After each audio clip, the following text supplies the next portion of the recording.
Next വരുന്നത് module 1 തന്നെ unit 2 brand story telling എന്നുള്ള ആർട്ടിക്കിളാണ് നമ്മൾ നോക്കാൻ പോകുന്നത്.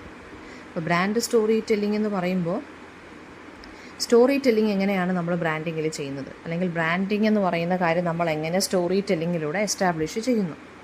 അപ്പോൾ what is brand story telling? Brand story telling എന്ന് വെച്ചാൽ നമ്മൾ കഥകൾ അല്ലെങ്കിൽ നറേറ്റീവ്സ് വെച്ചിട്ട് നമ്മളൊരു ബ്രാൻഡിൻ്റെ ഐഡൻറ്റിറ്റി അല്ലെങ്കിൽ പർപ്പസ് അല്ലെങ്കിൽ വാല്യൂവിനെ കൺസ്യൂമേഴ്സിൻ്റെ അടുത്ത് കമ്മ്യൂണിക്കേറ്റ് ചെയ്യാൻ ശ്രമിക്കുന്നത് എങ്ങനെയാണ്. അപ്പം നമ്മളിപ്പോൾ ഒരു പ്രോഡക്റ്റിൻ്റെ ആ ബ്രാൻഡ് എന്താണ്, അതെന്താണ് അത് ചെയ്യുന്നത്, അത് എപ്പോഴാണ് സ്റ്റാർട്ട് ചെയ്തത്, പിന്നെ എന്തുകൊണ്ടാണ് അത് എക്സിസ്റ്റ് ചെയ്യുന്നത്, വാട്ട് ഇറ്റ് സ്റ്റാൻഡ്സ് ഫോർ, അല്ലെങ്കിൽ വൈ ഇറ്റ് മാറ്റേഴ്സ്. ഇത് നമ്മളൊരു നറേഷനിലൂടെ പറയുന്നു, അല്ലെങ്കിൽ ഒരു കഥയുടെ രൂപത്തിൽ നമ്മൾ പറയുന്നു.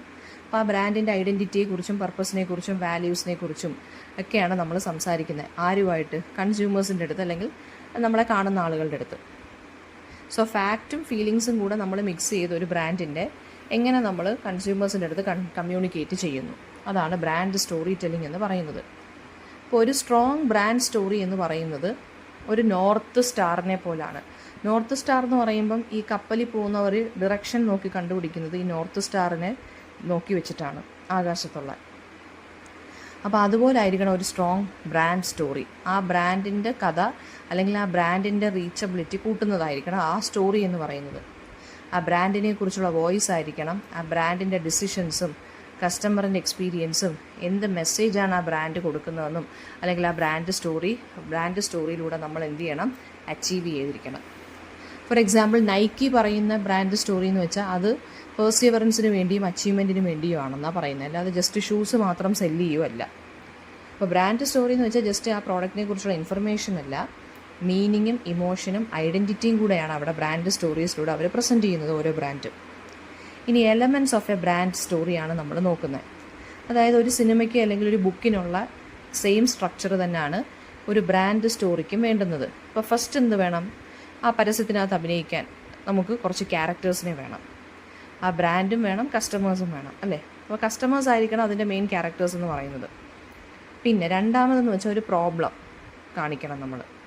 ഇപ്പോൾ ഫോർ എക്സാമ്പിൾ ഇപ്പം വണ്ണം കൂടിയവർക്ക് പ്ലസ് സൈസ് ക്ലോതിങ് പണ്ട് അവൈലബിൾ അല്ലായിരുന്നു, എക്സെല്ല് അവിടെ കൊണ്ടങ്ങ് തീരുമായിരുന്നു. അപ്പോൾ ഇപ്പം എന്താണ്, അവരെ മാത്രം ഫോക്കസ് ചെയ്തുകൊണ്ട് ഇറക്കുന്നുണ്ട്. അപ്പോൾ അതാണ് അവിടുത്തെ പ്രശ്നം. പ്ലസ് സൈസുകാർക്ക് വണ്ണം കൂടിയ ഡ്രസ്സുകൾ അവൈലബിൾ അല്ല, അത് പ്രോബ്ലമാക്കി വെച്ചിട്ട് അതുകൊണ്ട് അവർക്കൊരു സൊല്യൂഷനായിട്ട് പ്ലസ് സൈസ് ക്ലോതിങ്ങും കൂടെ ഞങ്ങൾ ഉൾപ്പെടുത്തിയിട്ടുണ്ട് എന്ന് പറയുന്ന ഒരു സ്റ്റോറി, ഒരു ബ്രാൻഡിൻ്റെ സ്റ്റോറി. അപ്പോൾ അവിടെ ഒരു പ്രോബ്ലത്തിനെ നമ്മൾ കാണിക്കുവാണ്. ഇനി മൂന്നാമത് ഒരു റൈസിങ് ആക്ഷൻ ഉണ്ടായിരിക്കണം, അതായത് ഈ പ്രോബ്ലം സോൾവ് ചെയ്യാനുള്ളൊരു സ്ട്രഗിൾ അല്ലെങ്കിൽ ജേണി. നാലാമത് ക്ലൈമാക്സ്, അതായത് ഒരു ബ്രേക്ക് ത്രൂ മൊമെൻറ്റ്, ഈ പ്രോഡക്റ്റ് ഈ ഒരു പ്രോബ്ലത്തിനെ സോൾവ് ചെയ്യുന്നു. അഞ്ചാമതും റെസൊല്യൂഷൻ, അതായത് പ്രോബ്ലം സോൾവ് ചെയ്തു, ഒരു ഇമ്പാക്റ്റ് ക്രിയേറ്റ് ചെയ്തു. ഈ ഒരു സ്ട്രക്ചറാണ് ബ്രാൻഡിങ്ങിനെ റിലേറ്റബിൾ ആൻഡ് മെമ്മറബിൾ ആക്കി മാറ്റുന്നത്. ഓക്കെ, അപ്പോൾ elements of A brand story എന്ന് വെച്ച് കഴിഞ്ഞാൽ ഒരു ബ്രാൻഡ് സ്റ്റോറിക്ക് വേണ്ടുന്ന സ്ട്രക്ചർ എന്താണ്? ക്യാരക്ടേഴ്സ്, ഒരു പ്രോബ്ലം, പിന്നെന്താണ് ആ struggle and journey to solve the problem, പിന്നെ ഒരു breakthrough moment, last problem solve, impact created. Why storytelling works എന്നാണ് ചോദിക്കുന്നത്. എന്തുകൊണ്ട് നമ്മൾ ബ്രാൻഡുകൾ സ്റ്റോറി ടെല്ലിങ്ങിലൂടെ നമ്മൾ ലോഞ്ച് ചെയ്യണമെന്ന് പറയുന്നത് എന്തുകൊണ്ടാണ്? ബിക്കോസ് നമ്മുടെ ഹ്യൂമൻ സൈക്കോളജി അല്ലെങ്കിൽ നമ്മുടെ ബ്രെയിനിൻ്റെ കെമിസ്ട്രി നല്ല രീതിയിൽ അഫക്റ്റ് ചെയ്യുന്ന ഒന്നാണ് സ്റ്റോറി ടെല്ലിംഗ് എന്ന് പറയുന്നത്. നമുക്കൊരു കഥ കേൾക്കുക എന്ന് വെച്ചാൽ നമ്മുടെ മൈൻഡിലുള്ള, നമ്മുടെ ബ്രെയിനിലുള്ള ഓക്സിറ്റോസിനെ അത് റിലീസ് ചെയ്യും, ആ ഹോർമോണിനെയാണ് അത് റിലീസ് ചെയ്യുന്നത്. അപ്പോൾ നമുക്കൊരു എമ്പതി അല്ലെങ്കിൽ ഒരു ട്രസ്റ്റ് അല്ലെങ്കിൽ ഒരു ഇമോഷണൽ ബോണ്ടിങ് ഉണ്ടാവും. അപ്പോൾ കസ്റ്റമേഴ്സിന് കുറച്ചുകൂടെ കണക്റ്റഡ് ആയിട്ട് ഫീൽ ചെയ്യും, അല്ലേ? അത് വാങ്ങിക്കാനായിട്ട് തോന്നും. ഇനി അടുത്ത എന്താണ്? ഇമോഷണൽ കണക്ഷൻ വിത്ത് കസ്റ്റമേഴ്സാണ്. സ്റ്റോറി ടെല്ലിംഗ് എന്ന് പറയുമ്പോൾ നമ്മുടെ പ്രോഡക്ട്സിനെ മാത്രം നമ്മൾ ഫോക്കസ് ചെയ്യരുത്, നമ്മൾ ആ ബ്രാൻഡിൻ്റെ എക്സ്പീരിയൻസിനെ കുറിച്ചും ഫീലിങ്സും കൂടെ കുറച്ച് കമ്മ്യൂണിക്കേറ്റ് ചെയ്യുകയാണെന്നുണ്ടെങ്കിൽ കസ്റ്റമേഴ്സുമായിട്ട് കുറച്ചും കൂടെ ഇതായിരിക്കും. അതായത് ഡൗ സോപ്പ് ഉണ്ടല്ലോ, അത് കുറച്ചുകൂടെ റിയൽ ബ്യൂട്ടി എന്ന് പറഞ്ഞാൽ ഈ വെളുത്തിരിക്കുന്നവരെ മാത്രമല്ല ഈ ഡൗ ആഡ്സിനകത്ത് കാണിക്കുന്നത്, കുറച്ച് ഡാർക്ക് ഷെയ്ഡുള്ള ആളുകളെയും കാണിക്കാറുണ്ട്, ഇരുനിറക്കാരെയൊക്കെ കാണിക്കാറുണ്ട്. അപ്പോൾ എന്താണ് റിയൽ ബ്യൂട്ടി അല്ലെങ്കിൽ സെൽഫ് കോൺഫിഡൻസ് അത് ഇമ്പ്രൂവ് ചെയ്യുന്നു, റിയൽ ബ്യൂട്ടിയും ഇൻക്രീസ് ചെയ്യുന്നു, സെൽഫ് കോൺഫിഡൻസ് ഇമ്പ്രൂവ് ചെയ്യുന്നു എന്ന് പറഞ്ഞുകൊണ്ടാണ് അവരുടെ അഡ്വർടൈസ്മെൻറ്റ്സ്, അല്ലേ? അപ്പോൾ കസ്റ്റമേഴ്സ് പ്രോഡക്ട്സ് മാത്രമല്ല വാങ്ങിക്കുന്നത്, ആ ഒരു ബ്രാൻഡിൻ്റെ ഐഡൻറ്റിറ്റി, ഇമോഷനും ബിലോങ്ങിങ്ങും എല്ലാം കൂടിയാണ് വാങ്ങിക്കുന്നത്. ആ ഒരു പ്രോഡക്റ്റ് വാങ്ങിക്കുമ്പോൾ അവർക്കതുമായിട്ട് കണക്ട് ചെയ്യാൻ പറ്റുന്നുണ്ടെങ്കിലാണല്ലോ അവരത് വാങ്ങിക്കുന്നത്. ഇനി എന്താണ് ഒതൻറ്റിസിറ്റി അല്ലെങ്കിൽ ട്രസ്റ്റ് നമുക്ക് പതുക്കെ ബ്രാൻഡ് സ്റ്റോറി ടെല്ലിങ്ങിലൂടെ നമ്മൾ നേടിയെടുക്കേണ്ടതുണ്ട്. ഒതൻറ്റിസിറ്റി എന്ന് വെച്ചാൽ ഒരു കൈൻഡ് ഓഫ് എന്താണ്, നമുക്കൊരു ട്രസ്റ്റ് ഫീൽ ചെയ്യണം. അപ്പോൾ നമ്മൾ എന്ത് ചെയ്യണം, ആ ബ്രാൻഡിൻ്റെ നറേഷൻ ചെയ്യുമ്പോൾ റിയൽ എക്സ്പീരിയൻസ് ഷെയർ ചെയ്യാം. ഇപ്പോൾ സെൻസോഡൈൻ എന്നൊക്കെ പറയുമ്പോൾ ഡോക്ടേഴ്സിനെ വെച്ചിട്ടൊക്കെ പറയുന്നുണ്ട്. റിയൽ ആയിട്ടുള്ള കുറേ ആളുകളെ വെച്ചിട്ട്, നമുക്കൊരു പരിചയമില്ലാത്ത ആളുകളെ വെച്ചിട്ട് നമുക്ക് അവരുടെ എക്സ്പീരിയൻസ് വെച്ചിട്ടും പറയുന്നുണ്ട് സെൻസോഡൈൻ ടൂത്ത് പേസ്റ്റിൻ്റെയൊക്കെ. അപ്പോൾ റിയൽ എക്സ്പീരിയൻസും അവർക്ക് അവിടെ ആ സെൻസിറ്റീവ് ആണെന്ന് കാണിക്കുന്ന ഒരു ആക്ഷൻ ഉണ്ടല്ലോ. ഐസ്ക്രീം കഴിക്കുമ്പോഴും തണുപ്പുള്ള സാധനങ്ങൾ കഴിക്കുമ്പോഴും പല്ല് പുളിക്കുന്നു എന്ന് പറഞ്ഞിട്ട് ഇവർ ഒരു ആക്ഷൻ കാണിക്കുന്നുണ്ടല്ലോ പല്ല് വേദനയുടെ. അപ്പോൾ എന്താണ്, അവരുടെ വൾണറബിലിറ്റി അവിടെ ഷോ ചെയ്യുവാണ്, ട്രാൻസ്പെറൻസി അവിടെ കാണിക്കുവാണ് ഇല്ലേ. അപ്പോൾ അതിലൂടെ നമുക്കൊരു ട്രസ്റ്റ് ഫീൽ ചെയ്യുന്നു. സോ ഇമ്പോർട്ടൻറ്റ് ലെസൺ എന്ന് വെച്ചാൽ ഒതൻറ്റിസിറ്റി ഒരിക്കലും ഫേക്ക് ചെയ്യരുത്. ബ്രാൻഡുകൾ അവരുടെ റിയൽ വാല്യൂസിനെ ഡിസ്കവർ ചെയ്യാൻ ശ്രമിക്കുക. ഇനി എന്താണ്, ലെറ്റ് യുവർ കസ്റ്റമേഴ്സ് ഷൈൻ. കസ്റ്റമേഴ്സാണ് ഹീറോ എന്നുള്ളൊരു കോൺസെപ്റ്റ് മൈൻഡിൽ വെച്ചിരിക്കണം. അപ്പോൾ കസ്റ്റമറാണ് ഹീറോ മോഡേൺ ബ്രാൻഡിങ്ങിൽ. ബ്രാൻഡ് എന്ന് വെച്ചാൽ കസ്റ്റമേഴ്സിനെ ഗൈഡ് ചെയ്യുന്നു, അല്ലെങ്കിൽ നറേഷൻ ഗൈഡ് ചെയ്യുന്നവരാണ് ബ്രാൻഡുകളെന്ന് പറയുന്നത്. അപ്പോൾ കസ്റ്റമേഴ്സ് ശരിക്കും പറഞ്ഞ് ആ ഒരു ബ്രാൻഡ് സ്റ്റോറി കാണുമ്പോൾ അവർക്ക് റിലേറ്റ് ചെയ്യാൻ സാധിക്കണം, ഒരു കണക്ഷൻ ഫീൽ ചെയ്യണം. ഇനി അടുത്ത പേർപ്പസ് എന്ന് പറയുന്നത് എന്താണ്, ദ ഇമ്പോർട്ടൻസ് ഓഫ് വൈ. എന്തുകൊണ്ട് ഈ ബ്രാൻഡ് സ്റ്റോറി എക്സിസ്റ്റ് ചെയ്യുന്നു, അല്ലെങ്കിൽ ഈ ബ്രാൻഡ് എക്സിസ്റ്റ് ചെയ്യുന്നു. അതായത് എന്തിനാണ് ഈ ബ്രാൻഡ് എക്സിസ്റ്റ് ചെയ്യുന്നത്, എന്ത് പ്രോബ്ലം സോൾവ് ചെയ്യാൻ, എന്ത് പേഴ്സണൽ എക്സ്പീരിയൻസ് ഉണ്ട് നമുക്ക് കണക്ട് ചെയ്യാൻ. അതായത് ആ വൈ എന്നുള്ളൊരു ഇമോഷണൽ ഫൗണ്ടേഷൻ ഈ ഒരു സ്റ്റോറി ടെല്ലിങ്ങിലൂടെ നമ്മൾ ക്രിയേറ്റ് ചെയ്തിരിക്കണം. ഇനി സ്റ്റോറി ടെല്ലിംഗ് ഫ്രെയിം വർക്കാണ്. എങ്ങനെ നമുക്കൊരു കഥ പറയാം, അതായത് ഒരു ഹീറോയുടെ ജേണി, അയാൾ സ്റ്റാർട്ടിങ്, അയാൾ സ്ട്രഗിൾ ചെയ്യുന്നു, അയാളുടെ ട്രാൻസ്ഫോർമേഷൻ, അവസാനം സക്സസ്ഫുൾ ആവുന്നു, അങ്ങനല്ലേ. ഇതാണ് കോമൺ ആയിട്ടുള്ള ബ്രാൻഡ് സ്റ്റോറീസിനകത്ത് വരുന്നത്. അതായത് സ്റ്റാർട്ടിങ് എന്ന് പറയുമ്പോൾ ഇപ്പോൾ ഒരു ഫെയർനെസ് ക്രീം എടുക്കുമെന്ന് വിചാരിച്ചു, ഒരു പെൺകുട്ടിയുടെ മുഖം അയ്യോ കറുത്ത് പോയല്ലോ, കൂട്ടുകാരികൾ കളിയാക്കുന്നു. അപ്പോൾ അവർ സ്ട്രഗിൾ ചെയ്യുന്നു, വിഷമിക്കുന്നു.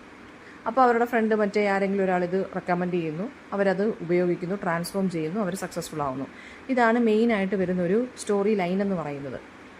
ഫോർ എക്സാമ്പിൾ അങ്ങനെയാണ് വരുന്നത്. അപ്പം ഇതിൻ്റെ ഒരു സ്ട്രക്ചർ നമ്മൾ ചെയ്യുമ്പോൾ ക്ലിയർ ആൻഡ് എൻഗേജിങ് ആയിട്ടുള്ള സ്റ്റോറീസ് ക്രിയേറ്റ് ചെയ്യാൻ ശ്രമിക്കുക.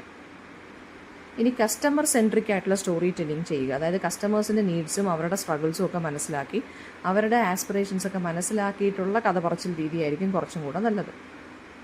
പിന്നെ വിഷ്വൽ സ്റ്റോറി ടെല്ലിംഗ് ആയിരിക്കും കുറച്ചും കൂടെ നല്ലത്, ഇമേജിലൂടെ, ഡിസൈനിലൂടെ, ഫോട്ടോഗ്രാഫിയിലൂടെ ഉള്ളത്. വിഷ്വൽ സ്റ്റോറി ടെല്ലിംഗ് ആണെന്നുണ്ടെങ്കിൽ കസ്റ്റമേഴ്സിന് കുറച്ചും കൂടി ഇൻക്ലൂഡഡ് ആയിട്ടും കണക്ട് ചെയ്യാനൊക്കെ പെട്ടെന്ന് സാധിക്കും. അതായത് വീഡിയോ സ്റ്റോറി ടെല്ലിംഗ് പോലെ. വീഡിയോ സ്റ്റോറി ടെല്ലിംഗ് എന്ന് വെച്ചാൽ വിഷ്വലും സൗണ്ടും മ്യൂസിക്കും നറേഷനും എല്ലാം വരുന്നുണ്ട് അല്ലേ. വീഡിയോസിലൂടെ ആകുമ്പോൾ ഒരു സ്ട്രോങ് ആയിട്ടുള്ളൊരു ഇമോഷണൽ കണക്ഷൻ കസ്റ്റമേഴ്സിന് ഫീൽ ആവും. ഇനി where to use brand storytelling. Story telling എന്ന് പറയുന്നത് എല്ലാ രീതിയിലും നമുക്ക് പ്രസൻറ്റ് ചെയ്യാൻ സാധിക്കും വെബ്സൈറ്റിലൂടെ. ഇപ്പോൾ ഇവർക്കൊക്കെ എല്ലാവർക്കും വെബ്സൈറ്റുകളുണ്ട്. ഓരോ പ്രോഡക്ട്സിനാണെങ്കിലും വെബ്സൈറ്റിലൂടെ നമുക്ക് സ്റ്റോറി ടെല്ലിംഗ് ചെയ്യാം. സോഷ്യൽ മീഡിയയിലൂടെ, അഡ്വർടൈസ്മെൻറ്റിലൂടെ, പ്രോഡക്റ്റിൻ്റെ പാക്കേജിങ്ങിലൂടെ നമുക്ക് ചെയ്യാം, ഇമെയിലിലൂടെ നമുക്ക് ചെയ്യാം, ബ്ലോഗ്സിലൂടെ ചെയ്യാം, വീഡിയോസിലൂടെ ചെയ്യാം. അത് സ്റ്റോറി ടെല്ലിംഗ് എവിടെ ചെയ്താലും കൺസിസ്റ്റൻ്റ് ആയിരിക്കണം. അതുപോലെ തന്നെ സ്റ്റോറി ടെല്ലിങ് ഡിഫറെൻറ്റ് സ്റ്റേജസിലാണ് വർക്ക് ചെയ്യുന്നത്. ഇപ്പോൾ സോഷ്യൽ മീഡിയ സ്റ്റോറീസ് ആകുമ്പോൾ നമുക്ക് അവയർനെസ് പോലെ ചെയ്യാം. വെബ്സൈറ്റിലാണെന്നുണ്ടെങ്കിൽ കൺസിഡർ ചെയ്യണം എന്നുള്ള രീതിയിൽ നമുക്ക് ചെയ്യാം. പാക്കേജിങ് ആകുമ്പോൾ പർച്ചേസ് ആണ് വരുന്നത്. പർച്ചേസ് ചെയ്യുമ്പോൾ നമുക്ക് പാക്കേജിങ്ങിൻ്റെ പുറത്ത് നമുക്ക് സ്റ്റോറി ടെല്ലിംഗ് ചെയ്യാം അല്ലേ. ഇമെയിലിലൂടെ നമുക്ക് വേണമെന്നുണ്ടെങ്കിൽ കണക്ട് ചെയ്യാം. ഇപ്പോൾ നമ്മളിപ്പോൾ ഒരു പ്രോഡക്റ്റ് വാങ്ങിക്കുന്നതെന്ന് വിചാരിച്ച ഒരു വെബ്സൈറ്റിൽ നിന്ന് അവരുടനെ മെയിൽ അയക്കും. ഇനി അത് റേറ്റ് ചെയ്യാൻ പറയും, എങ്ങനെ ഉണ്ടായിരുന്ന എക്സ്പീരിയൻസ് ഷെയർ ചെയ്യാനൊക്കെ അവർ പറയും. പ്രോഡക്ട്സിന് ഓഫർ വരുമ്പോൾ അവരുടനെ നമുക്ക് മെയിൽ അയക്കും. ഇങ്ങനെയാണ് അവർ ചെയ്യുന്നത്. അപ്പോൾ എന്ന് വെച്ചാൽ നമ്മളുമായിട്ട് കോൺസ്റ്റൻ്റ് ആയിട്ടൊരു കമ്മ്യൂണിക്കേഷൻ ഉണ്ട്, അതായത് ഒരു കണ്ടിന്യൂസ് ആയിട്ടുള്ളൊരു എൻഗേജ്മെൻ്റ് ഉണ്ട്. അത് വേണം.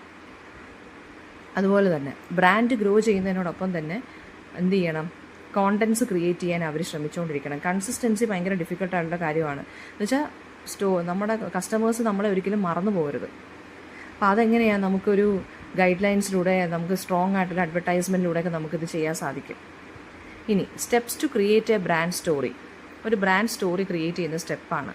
ഫസ്റ്റ് അതിൻ്റെ പർപ്പസ് എന്താണെന്ന് ഡിഫൈൻ ചെയ്യുക, എന്തുകൊണ്ട് ഈ ബ്രാൻഡ് എക്സിസ്റ്റ് ചെയ്യുന്നു. രണ്ടാമത് കീ ക്വസ്റ്റ്യൻസ്, എന്താണ് നമ്മുടെ പ്രോബ്ലം, ആരാണ് നമ്മുടെ ഓഡിയൻസ്, നമ്മൾ എന്ത് പ്രോബ്ലമാണ് ഈ ബ്രാൻഡിലൂടെ സോൾവ് ചെയ്യാൻ പോകുന്നതെന്ന്. ഇനി മൂന്നാമത്തെ സ്റ്റെപ്പ് എന്ന് വെച്ചാൽ കമ്മ്യൂണിറ്റിയുടെ പ്രശ്നങ്ങൾ ലിസൺ ചെയ്യുക. നാലാമത്തത് ഒരു സ്റ്റോറി എഴുതുക നറേഷനിലൂടെയൊക്കെ. അഞ്ചാമത്തത് എന്താണ്, ഓഡിയൻസിന് എന്താണ് ഫീൽ ചെയ്യേണ്ടത്, ഓഡിയൻസിൻ്റെ മനസ്സിൽ എന്താണ് നമ്മൾ തോന്നിപ്പിക്കേണ്ട വികാരം, അത് നമ്മൾ അറിഞ്ഞിരിക്കുക. ആറാമത്തെ സ്റ്റെപ്പ് എന്താണ്, ഓഡിയൻസിൻ്റെ ഭാഗത്ത് നിന്ന് ഒരു ഫീഡ്ബാക്ക് നമ്മൾ ഫൈൻഡ് ഔട്ട് ചെയ്യണം. കാരണം ഫീഡ്ബാക്കിലൂടെ നമുക്ക് എന്ത് ചെയ്യാൻ പറ്റൂ, സ്റ്റോറി ടെല്ലിങ് റിഫൈൻ ചെയ്യാൻ പറ്റൂ. കമൻറ്റിലൂടെ, റിവ്യൂയിലൂടെ, സർവേയിലൂടെ ഒക്കെ, അല്ലെങ്കിൽ ഡയറക്റ്റായിട്ട് ഇൻട്രാക്ട് ചെയ്ത്. ഇപ്പം നമ്മൾ ചില പ്രോഡക്ട്സുകൾ നമ്മൾ വാങ്ങിക്കുമ്പോൾ ചിലപ്പം എങ്ങനെ ഉണ്ടായിരുന്നു പ്രോഡക്റ്റ് എന്ന് പറഞ്ഞ് ഫ്ലിപ്കാർട്ടിൽ നിന്നൊക്കെ വിളിച്ച് ചോദിക്കാറുണ്ട് അല്ലേ. അതല്ലാതെ നമ്മളുടെ അടുത്ത് കമൻറ്റ് ഇടാൻ, റിവ്യൂ ഇടാനും പറയാറുണ്ട്. അതുപോലെ ഇപ്പോൾ സ്റ്റോറി ടെല്ലിംഗ് എന്ന് വെച്ച് കഴിഞ്ഞാൽ എന്താണ്, ഒരു ഇമോഷണൽ മെമ്മറിയാണ്. നമ്മളെ എങ്ങനെ ആ ഒരു പ്രോഡക്റ്റ്, നമ്മൾ ആ ഒരു സ്റ്റോറി ടെല്ലിംഗ്, ആ ബ്രാൻഡിൻ്റെ സ്റ്റോറി ടെല്ലിങ്ങിലൂടെ നമുക്ക് എന്ത് ഫീൽ ചെയ്തു എന്ന് അത് വളരെ ഇമ്പോർട്ടൻ്റ് ആണ്. അപ്പോൾ സ്റ്റോറി ടെല്ലിങ്ങിലൂടെ ആ ബ്രാൻഡ് അതിൻ്റെ ട്രസ്റ്റ് കീപ്പ് ചെയ്യാൻ ശ്രമിക്കുക, എൻഗേജ് ചെയ്യാൻ ശ്രമിക്കുക, മാക്സിമം ഓഡിയൻസിനെ ലോയൽറ്റി ക്രിയേറ്റ് ചെയ്യാൻ ശ്രമിക്കുക. ഓക്കെ, അതിൻ്റെ സെയിൽസ് കൂട്ടാൻ ശ്രമിക്കുക. അപ്പോൾ ഇമോഷണൽ ആയിട്ടുള്ളൊരു സ്റ്റോറി ടെല്ലിംഗ് ആണെന്നുണ്ടെങ്കിൽ നമുക്ക് എപ്പോഴും റെലവൻ്റ് ആയിട്ട് നിൽക്കാം. അപ്പോൾ സ്റ്റോറീസ് എന്ന് പറയുന്നത് എന്താണ്, കസ്റ്റമേഴ്സിന് സെൻറ്ററാണ് ബ്രാൻഡ് സ്റ്റോറീസ്. ഒതൻറ്റിസിറ്റി അല്ലെങ്കിൽ ഒറിജിനാലിറ്റി കീപ്പപ്പ് ചെയ്യുക, ഇമോഷൻസിലൂടെ നോക്കുക, കൺസിസ്റ്റൻസി വേണം, അതുപോലെ തന്നെ ഫീഡ്ബാക്കും വേണം.